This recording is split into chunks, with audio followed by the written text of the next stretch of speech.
Hi, I'm Keegan. This is a bunch of gamers. We're back on GM Talks, and we're back with Savage Worlds and Scarred Lands. And as you know, I'm once again joined by Travis Legge to talk about his newest project. Hello, how's it going? Thanks for having me back. Yeah, I think you're in the running with Matthew for most episodes now. Ooh, sweet. Well, I'll have to up my game and find more reasons to be here so that I Right, can exactly. defeat my nemesis. Your nemesis. Yes. But so we're talking about the player's guide to Scarred Lands, and so big question is what's going to be in the player's guide that isn't in the core set of rules, and what is this really going to be expanding in terms of player options, and maybe, or is it a good entryway for players rather than the core book? Oh, that's a great question. So, because we're using Savage Worlds, my company, Aegis Studios, I'm licensing the Savage World system from Pinnacle Entertainment, and I'm licensing the Scarred Lands setting from Onyx Path Publishing. So, uh, the core Savage Worlds rules are still going to be necessary for people that are backing this. So the core rule book is and that's from Pinnacle. What the Scarlands Player's Guide is going to do is it's going to introduce the world of Skarn, which is the setting that Scarlands takes place in. It's going to cover all of the playable options. I think right now we're looking at 35, possibly a few more playable ancestries coming in from Scarlands, each of which has kind of its own rich, unique history. We're going to have cultural packages where people can further customize their characters based on what parts of the Scarred Lands they're from. And we will be going into, of course, there's going to be new powers, new magic items, things along those lines, translated over into Savage Worlds. And then one of the things that's unique about this among even Scarred Lands material is this book will have information on all of the continents of Skarn and on the Dragonlands. So it's going to be the first time in Scarred Lands' 25-year publication history that that is the case, that all of those things will be under one cover. In the past, Gelspad and Termana were both separate campaign setting books, and then the rest of the continents were covered in the Strange Lands, Lost Tribes of the Scarred Lands book. So all of that will be under one cover. So you'll be able to play anywhere in the world with this book. Very cool. So, out of the new areas, which are some of your favorites, and what do you think will really draw in players to want to play in those areas? That's an interesting and almost it's hard to pick a favorite, you know. I know you're not supposed to have a favorite kid. Right now, my personal focus is on Asherak at the moment. Asherak is a mostly desert wasteland continent. It was at one point sort of the birth of all life. It was this great, verdant, wonderful, beautiful land, and it was where the gods were born. And due to a event during the Titans War, um, that we're referring to as the Calamity, there was basically ecological disaster, and it killed most of the living things on Asherak, turned a large majority of it into a desert waste, broke off a couple of land masses that are now islands surrounding it, and ripped kind of a hole in the mountain range that sort of ran along the center of the continent, around the central mountain that is kind of almost like an Olympus-like sort of mountain, and called Namul. And I'm actually running an actual play over at Dork Tales throughout the course of this Kickstarter that's set on Asherak. So it's very cool. It's a land that, like I said, didn't get explored a whole lot in previous material, so there's a lot of room for us to expand on it. There's a whole ton of gods and demigods that are sort of more active in Asherak and more actively worshipped in Asherak because that's where they were the most active prior to the Divine War. And there's just a rich pantheons and a lot of deeper history of the Scarred Lands as a whole that kind of gets glossed over or missed in like Gelspad or Termana, where they have their own rich, interesting histories, but though they were kind of shielded from the calamity and all the things that came with that. And so they also, they've had their own concerns to focus on. So Ashrak opens up this whole new world. It's got it dials the post-apocalypse up to 11. There's some Dark Sun kind of vibes to it that I like a lot. It's just a lot of fun. So I'm really looking forward to diving into that one.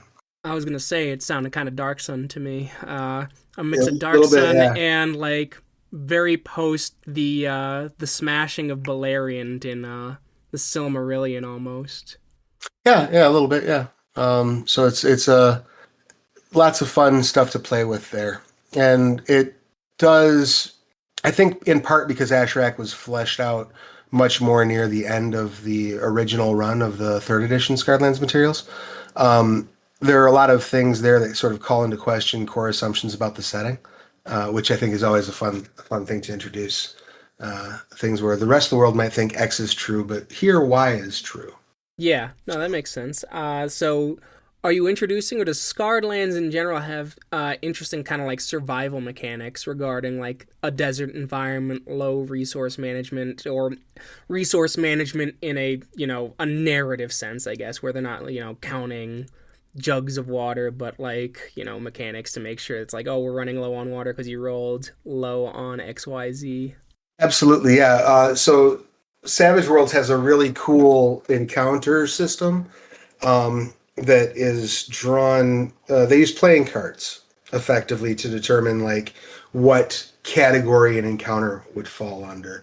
And the general categories for those you have like a treasure, I think friendly encounter, obstacle, and enemy. So um, that framework I think is really cool. It lets us play with within that framework. Then we can set up like whatever tables we want to, whatever sort of sub options we want to. So we can really play with that to sort of introduce some of the perils and introduce some of the just general challenges to survival. But also the survival mechanics that are in the core rules are fairly robust and do a very good job of serving if you want to explore that in your game of serving that need. One of the things that's nice about the Savage Worlds engine in general is it is kind of a toolbox. So there are optional rules that go on top of the core engine that you can include or exclude to taste. If you don't want to run a game where you're worried about people starving and dying of thirst, you don't need to put those rules in, and everything still will run fine.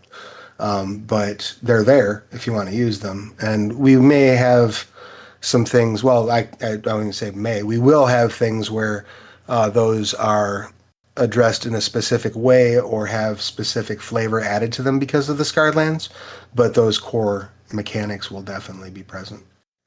Very no, that's cool. I actually like that whole thing of the environment being an encounter type. It actually kind of reminds me of the old 3.0, 3.5 days where you could add an encounter level to traps, environments, and even social encounters to kind of capture how much experience players got. Obviously, Savage Worlds uses a slightly different mechanic for gaining experience, but it very feels reminiscent of that. Right, yeah. And one of the things that I love about Savage Worlds and that I think is a boon to presenting the Scarred Land setting through that system is that things are not designed in a level. You have your rank, which is sort of like a gross overview of your capability, but it's not nearly as prescriptive as levels are. And you don't have anything like challenge ratings. And counterbalance is much more by feel, but also much less of a primary concern. And there's two reasons for that. One is that the heroes of Savage Worlds are meant to be heroes. The system leans toward players being badasses and having awesome things happen. That said, though, there are toggles you can flip. Scarlands has two setting rules in particular in play. One is from the core Savage Worlds book, which is Fanatics, meaning that a wild card, a main villain, can often avoid injury if they've got minions in play, as their minions will dive in the way and take their hits for them. So extending that boss fight out a little bit. The second is uneven. Basically, it's a I can't remember exactly the words I used in the book.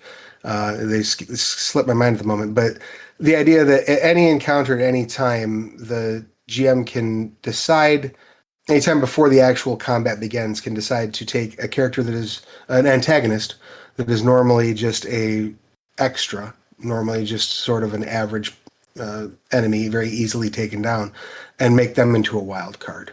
So you never quite know. If you walk into a room full of goblins, the players are never quite sure. One of those goblins might be just as good at this as we are. So there's kind of that constant uncertainty, which I think is cool, and lets you as the GM balance on the fly a little bit easier too. Yeah. But there are definitely encounters in this setting that you should run from. you know. Yeah. Well, because I was thinking, because that reminds me a little bit of. I'm not sure if you're familiar with Modiphius's 2D20 system. A bit, yeah. Oh yeah, they have a meta currency in Conan. It's called threat, and basically, you can give the DM threat points that they can save up for specific encounters. So you're really awesome in that moment, but you understand that the threat is mounting for what you wanted, and you build up momentum. I'm wondering if Scarlands has something similar, or The main meta currency in Savage Worlds is called bennies, and I've done a couple of different games now in Savage Worlds where I've introduced additional meta currencies, and they always, in my experience, if you have some very very very specific bit of flavor you want to evoke, that is good. Like I have another game I do called Contagion, and that's a modern urban fantasy game. But the idea is that um, all of existence runs on this energy called contagion. It's the mystical law of contagion that things are all connected in some way, and there's an energy that sort of flows through the whole universe. So that becomes a separate meta currency in that game, and it makes sense because narratively it makes sense over there. But to tack that on without it having a really strong meaning behind it, I think bennies do a lot of the job for that. And one of the things that I will be expanding on, just whether I do it in forthcoming adventures or whether I do it in the player's guide, is sort of making sure that you have an economy where the enemies, the wild card enemies specifically, have access to bennies and are able to deploy them in different ways that they can deploy them. So that's, if there's going to be some changes to the core mechanic on how that works, it'll be adjustments to that meta currency. Maybe one thing we might add is a way where player characters can gain a Benny by giving a Benny to their enemy or something along those okay, lines. yeah, That might be cool. yeah, the idea was right. Is at least for Conan, it's the pulp feel, and Scarred Lands definitely feels more like pulp fantasy than like your standard Lord of the Rings style epic For fantasy. sure. So that's why I was curious. But what kind of ancestries are we looking for? You said 35, 32? 35 at last count, and I think I've added a couple since the last time I counted. So I'll just bring up a list right here so that I'm not telling tales out of school. I don't want to give everything away yet because there's some that are, I think, going to be nice surprises for people. But a few, for example, would be, we have kind of the your standard fantasy ancestries are present. Of course, we have elves, we have dwarves, but the elves and the dwarves in Scarred Lands all have very unique, specific histories and are treated as individual ancestries as a result of that, because some of them are very, very, very different from others. So you've got your Broadreach elves who come from the jungle, well, the forest, I should say, rather, in central Gelspad that was once known as the Broadreach Forest, now known as the Hornsaw Forest. And this forest was the site of one of the Titans being eviscerated. And as her blood sort of tainted the woods, the elves spiritually inhabited the forest to try to protect it and cleanse it of some of that taint. And now they've returned and they've reassumed their elven form, but they carry a bunch of trauma from that time while they were spiritually fighting this corruption. And they were only able to cleanse a small part of the forest, despite their efforts. So now they're racked with nightmares about their time spent battling this titanic corruption. So, just as an example, we also have blood tainted Tritons. There are an ancestry of people that live beneath the water called Tritons, and some of them live in the Blood Sea. The Blood Sea is an ocean in Scarredlands that is colored red because a Titan lies chained at the floor of it, their heart ripped out, still bleeding into the ocean, and Titanic blood corrupts things. So these Tritons have now become sort of enraged and mutated by the Blood Sea. Just getting into some other interesting ones we have the Hollow Legionnaires. They are unique to the Scarred Lands. They're effectively the spirits of heroes that have been mystically bound into suits of armor.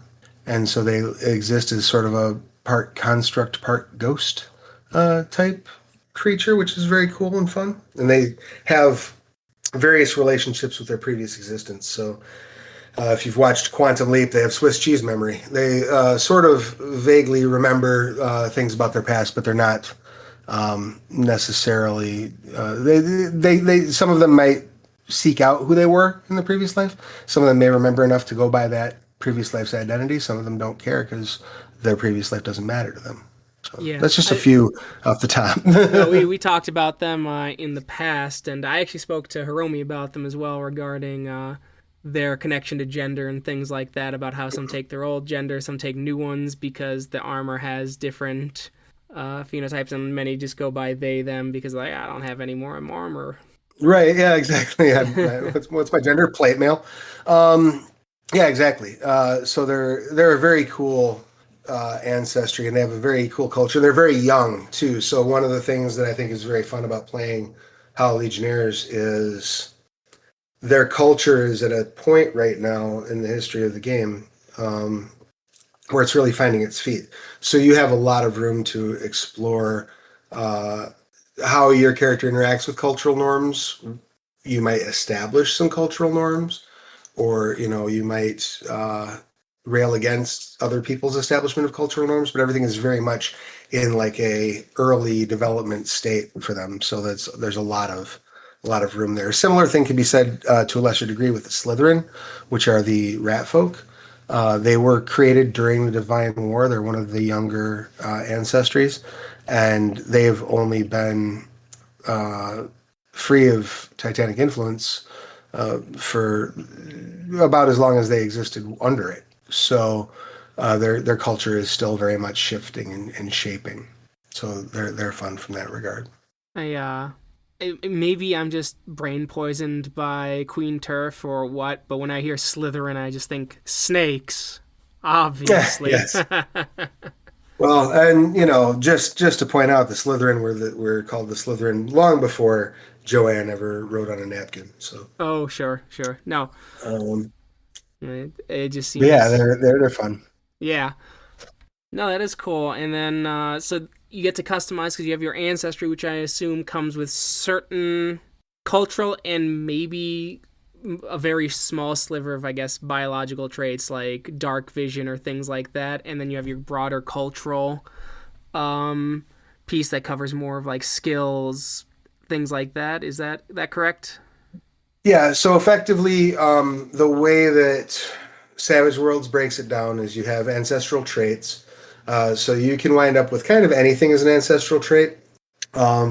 We also do have a section that we're entering in the ancestry chapter called Half Elves, Half Orcs, and Ancestral Intermingling. And this is a conversion of what we did in the 5th edition Scarredlands book, Yugman's Guide to Gelspad, where basically any mammalian ancestry you can select any combination of mammalian ancestries, and you have a certain number of points, and you can just mix and match their traits. So you can sort of build a custom ancestry that way effectively. And if somebody wanted to, and I'm still working on the language with that, because if somebody wanted to do like Well, magically, we use magic, so my parents are a Hollow Legionnaire and a Sathi. Like, I wouldn't have an objection to that. Cool. Even though one is a piece of armor and the other one is a snake, it's magic. Sure, why not? but But just made of yeah, so scale there's mail. exactly precisely that. Yeah, exactly. So you have these sort of traits that you pick, and there's a series of numbers for them. Oftentimes, when they're presented in Savage Worlds books, they don't actually have their mathematical values with them, but we're keeping them intact in the write up so that you can clearly see how many points each one is worth if you want to make your custom ancestries. And then, yeah, the cultural packages will have a little bit of variation, but most of the time, what you're going to have is one die and a skill, one edge, which is like a system widget that helps your character effectively. And then you'll have a minor hindrance and a major hindrance that will come along with that culture. Those can vary across the board. A lot of times, like just one example is the minister of the Adamantine Church, and this will probably be the case for most ecclesiastical type cultural packages. One of your hindrances is a vow to uphold the tenets of that god, right? So things like that, things where it follows the logic of that culture, and there will be undoubtedly new. I know we're going to have new edges in the book, and I'm still kind of workshopping some of the system widgets, but there will undoubtedly be new hindrances that will feature as well.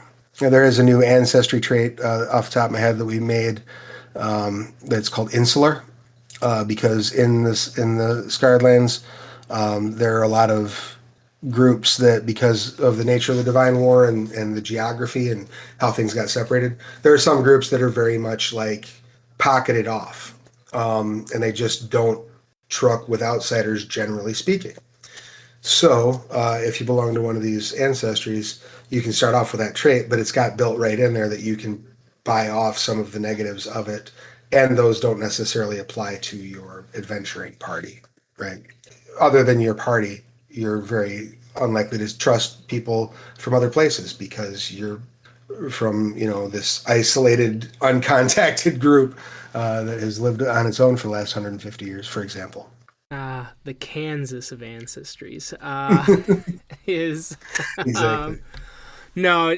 This is a little bit of a tangent, but it reminds me of a time when some of my gaming friends and me were playing around with just the silliness of if you remove magic and you go by sheer biology, what does the tree of life look like in D&D and D&D adjacent? Since dragons are canonically able to have children with basically every species in the setting. So it's like, well, clearly the dragon's got to be the common ancestor to everyone, and they all have to be of the genus dragon, and that everything's got a species of whatever else it is, which is weird.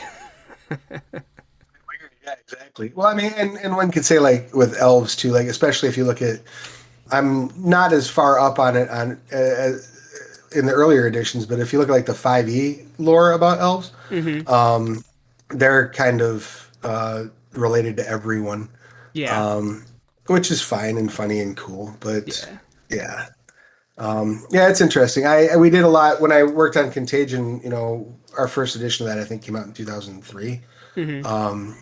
and our whole approach to that at the time was because all of the supernatural, it's a modern urban fantasy game, and all of the supernatural creatures were the result of some sort of either demonic curse or supernatural blessing or experiment by demons, things like that, right? It was a very Judeo-Christian centric setting at first. And so we would talk about it not so much like in a genetics kind of way, but in a like, so when you take the magic that does this and the magic that does this and you slap them together, what comes out of the other side of that? And that was kind of how we built those out for the Yeah. first edition of Contagion. It is funny actually. So I do know a little bit about this. The earlier elves are basically Tolkien's elves, in like Okay. early D&D. But the half elf is actually directly from what seems like a misunderstanding of Gygax, of what a half elven is. Because Okay. in Tolkien lore, if you have a human parent and an elf parent, you get the choice, which is at some point in your life, you choose either to be a human, which means you are not bound to the fate of the world, you can define your own fate, but you die, or you are an elf, which you are bound to the fate of the world, you will fade when the world ends eventually, but you don't die. Of old age, and your spirits goes back to the halls of Mandos and Valinor if you are killed violently. And then Gary Gygax went, it's half and half, close enough. So, That's well, fair. Yeah. yeah, a little fun fact. Cool. So, can you speak to edges? What are edges? How are they used? And what are some cool examples from this book that you think really stand out? So edges are, like I said, kind of system widgets that basically give your character some type of an advantage. This can range in anything, really any sort of area where the mechanics are active. There can be an edge that'll give you a bonus there, right? So that's one type, just like a mechanical, a dice bonus. There's also leadership edges, which allow you to affect um, other characters on the field, whether that be bolstering them, healing them, perhaps even, or effectively removing damage by inspiring them, things along those lines, all the way down to literally moving them around the battlefield. Then you have professional edges, and that's where I think we're going to see the most. I'm still very much in the writing process for the player's guide, and probably will be through the winter. But with my current plans, I think we're going to see the most edge development in the professional edge sense, because that's where you get things that will give you the trappings of a class often, or of a profession, right? And if you're familiar with the Scarred Lands from the third edition days, one of the things that kind of didn't quite carry over into 5e is the proliferation of prestige classes. A lot of them sort of got reskinned and wound up as subclasses in 5e. But in the Scarred Lands, they've always been presented as being the result of an in-world organization. It's not just like, this thing I learned to be. It's like, no, there's this group called, the Acolytes of the Shell that you join, and that's how you get this subclass. So a lot of that, I think, is going to wind up translating into professional edges. Though some of those, it's going to be a case-by-case basis as I'm going through and converting them, because some of those I know will also just wind up being cultural packages, particularly if they don't have any major magical ramifications. That makes sense. What are some that you've already kind of looked at and that you're excited to be in the book to basically be coming back to Scarred Lands in a lot of ways, right? Since I figure the 5e one did not cover a lot all those prestige classes turned subclasses. Yeah, no, not by a stretch. There's goodness, there's so much. It's almost impossible to say. I am very much looking into. They did in 5e. We did get to look at a little bit at the High Astrologer as a subclass, but I definitely want to work in a whole subsystem around high astrology in Skarn. It's one of the aspects of the setting that really only gets discussed in detail in the Relics and Rituals books, and then in a bit in the Plains. Well, quite a bit in the Plains book. But when the Divine, at one point in the Divine War, interestingly enough, during what the people of Asherak call the Cataclysm, the stars fell from the sky, and the god Hadrada had to put them back and reorganize them. And when the Divine War ended, those beings who were sort of the closest lieutenants and most faithful servants of the gods were immortalized as constellations in the sky. So, and then each of them were given a plane of existence that's tied to that constellation. So you have these zodiacal planes, which all have their own planar rules. They all have their own indigenous beings and whatnot, but they also have like, if you know the astrology, they can have like direct impact on day-to-day life. They can have direct impact on magic.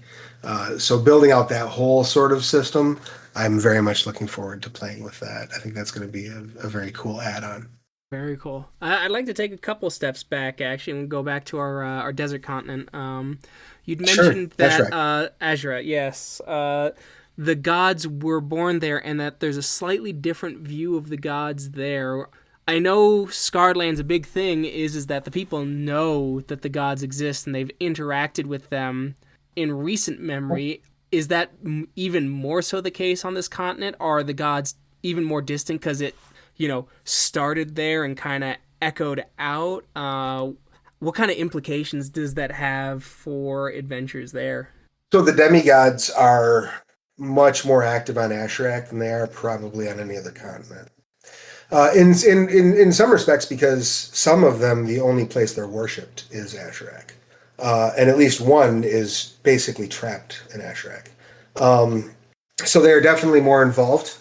Most of the cities in Asherak are referred to as Theopoli. They are effectively religion-driven or religion-centric governments, and many of them are ruled by what's called a god king. I may tweak that terminology. We'll see, but in three, they're referred to as god kings, and these are basically mortals who have been lifted up and blessed and given immortality by one of the demigods to act in their stead as a ruler of a theopoli. Right. So there's like a direct hand of these gods, and then the one god that is kind of a problem for everyone in Asherak. There's a god called the Flayed God, and no one remembers what his identity was before the calamity. But in the wake of it, he has been basically flayed and is in perpetual agony. And the only relief that he gets from his agony is by inflicting agony on others.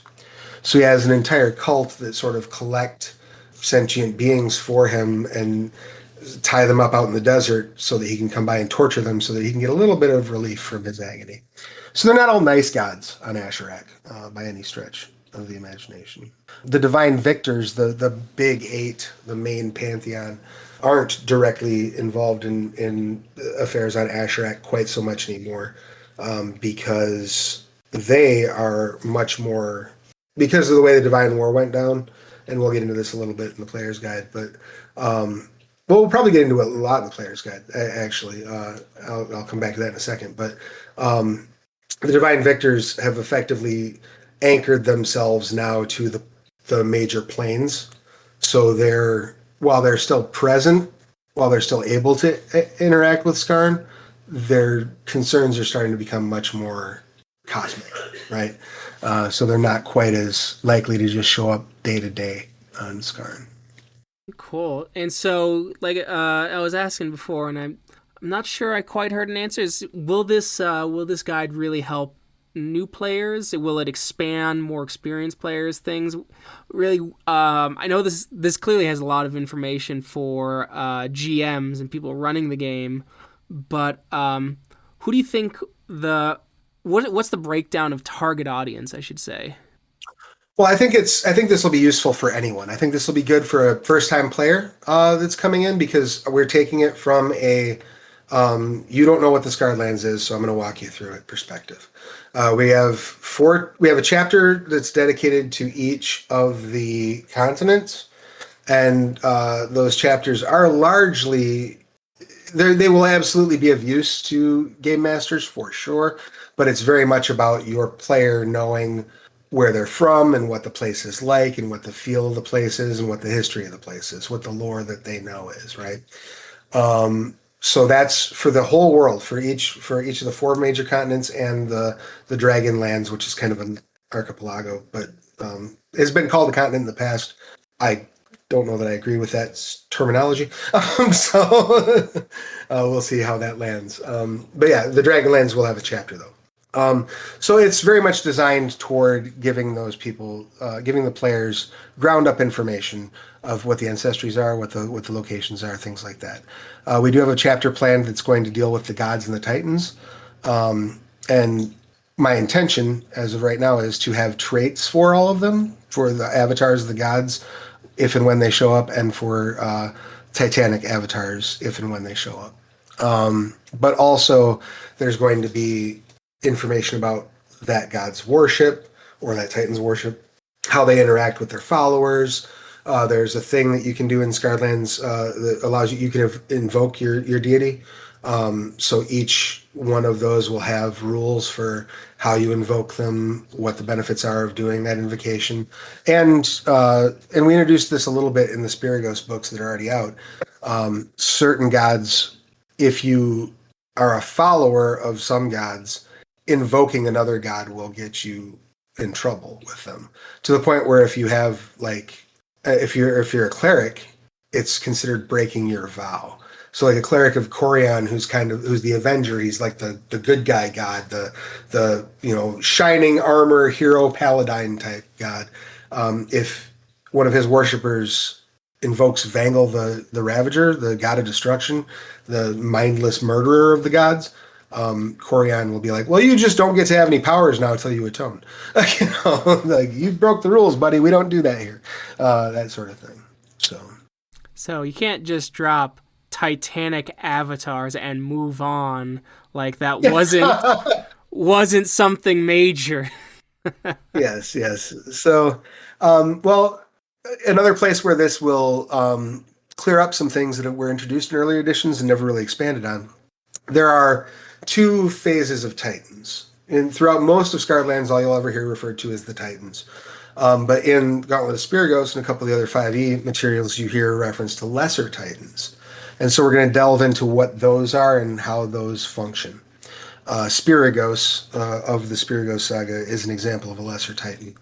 And these are ultimately, the Titans are nature spirits.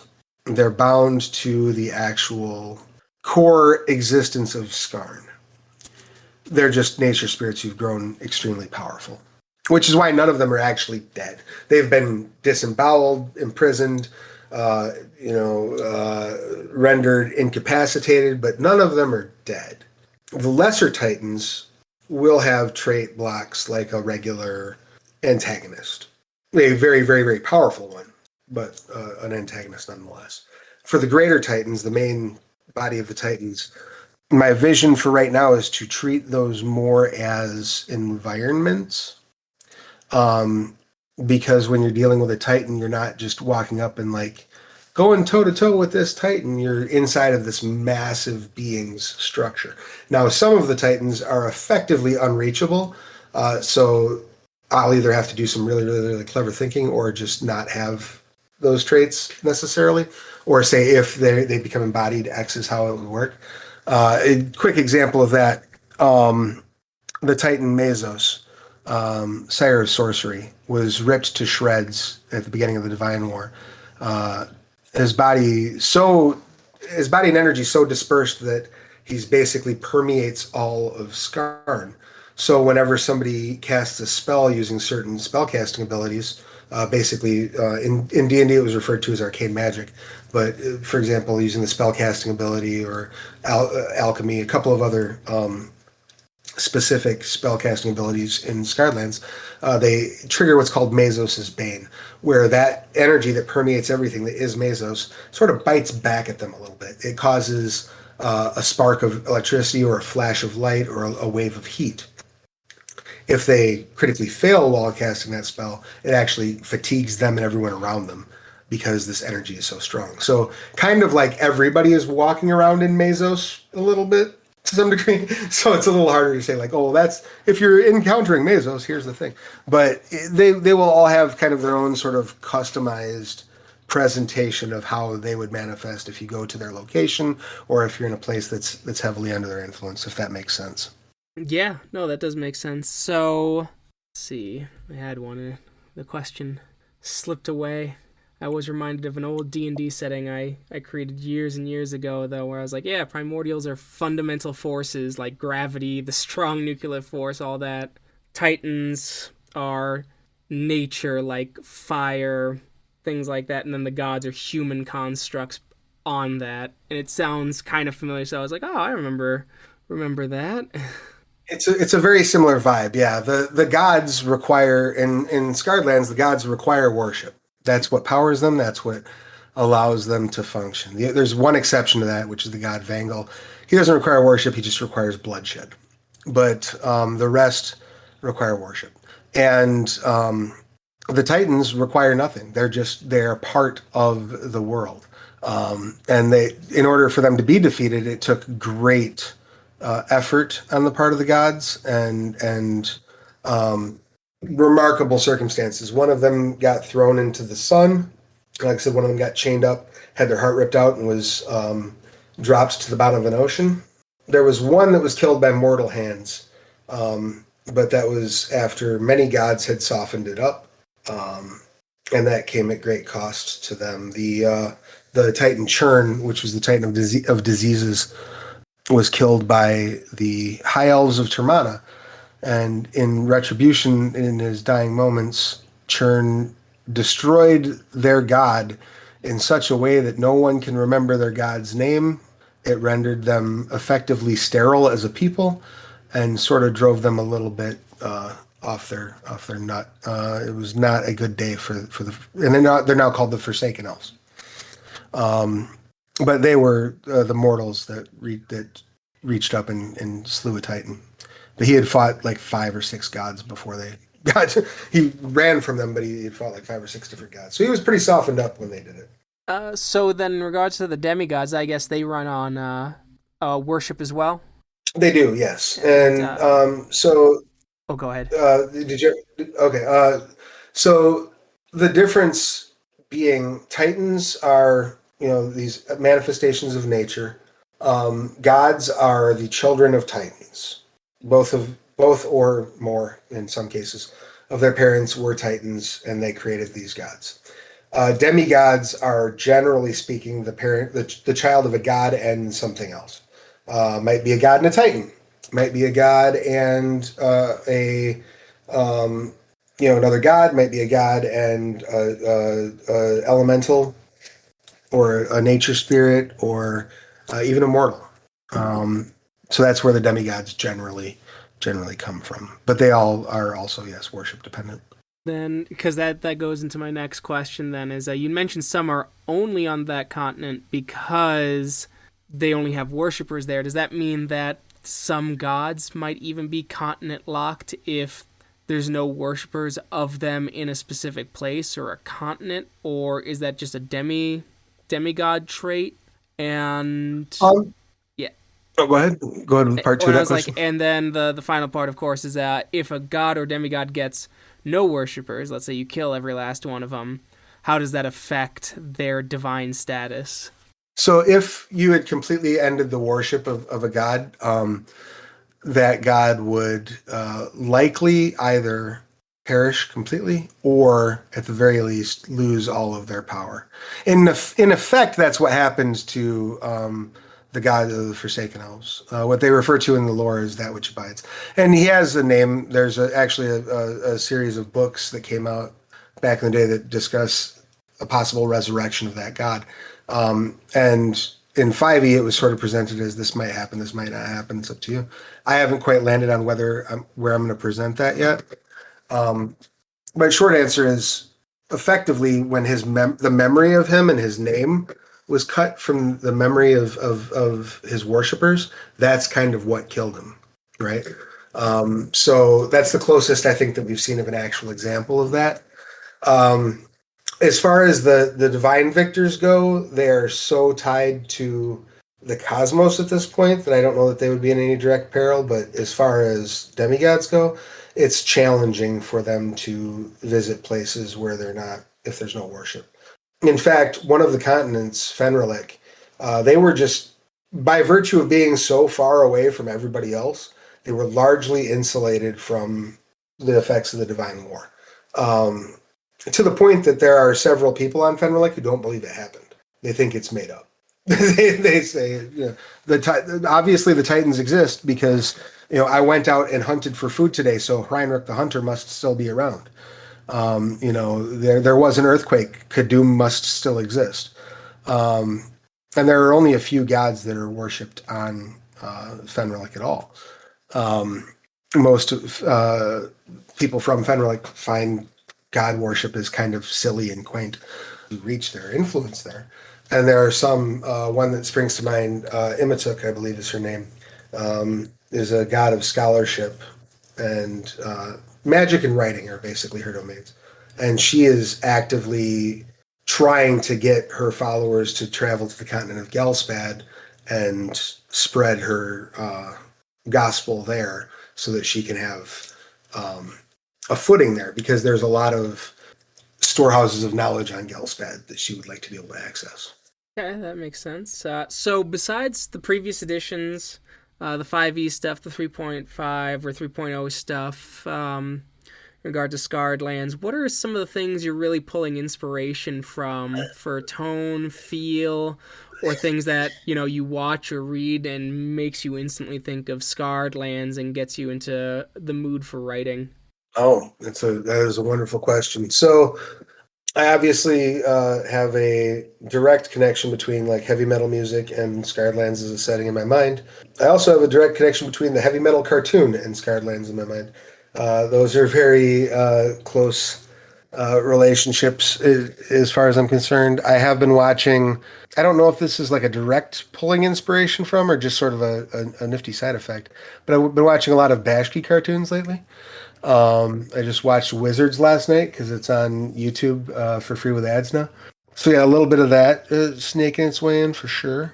But right now, I would say that probably my primary source of inspiration has been just digging through some of the old third edition books, especially things that I either still hadn't had occasion to read before starting this project or haven't read in 20 years. There's so much peppered in there. And one of the cool things about this license is I also was given, as part of the license, I have access to the art that was generated over the course of the 25 years of this setting. So just going through that old art and it really did a very good job of transforming or of transporting you to the setting. So that's been really cool. It's been a really fun experience and very inspirational. Nice. Oh, now I've just got the joke in mind of the secret to casting ritually while you're fucked up is knowing that you're fucked up when you're doing it. like, Exactly. Exactly. uh, you might enjoy. Then I found something that was what was like Dungeons and synth waves or something like that. It was like synthwave '80s music that just popped up on my shuffle, and it made me think of like Oh, every '80s cartoon I've ever seen in my life mixed with D&D in my brain. It was great. Like Barbarians of the yeah, that's all. Neon Sun is one of the the titles. Nice. Oh, I would love it. Yeah, definitely send me any information you have on that for sure. The other one that I watched recently was Fire and Ice. That's another good Oh god, that old school. oh Yeah. man, I've it's a great movie, but it is just like my goodness. Frank Frazetta cannot design any character with pants. Like, No, full allergic stop. to it. Well, and Fire and Ice was.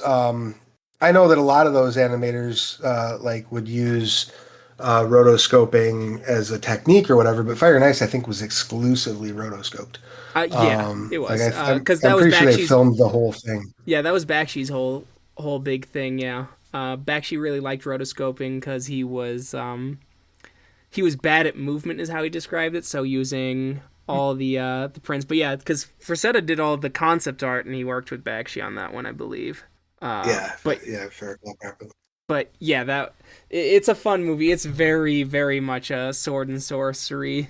Uh, like yep, Very, let's have and a sort of sorcery of the '80s too. Like yes. Oh it's got yeah, all the tropes and the it for better and worse. yes it like it scratches a very specific itch in this is pretty cool, but it's also really dumb. Uh, in the back of my brain, like Yeah, right along the lines of the what were they called the warlock, not warlock. There was a series of like three or four sword and sorcery movies about. I think it was like a pair of twins that were barbarian. God, it's uh, killing me. I can't remember the name of them. But they were all made for $1.50 and shot somewhere in yeah. Europe. Like the But yeah, they original, had a very similar vibe.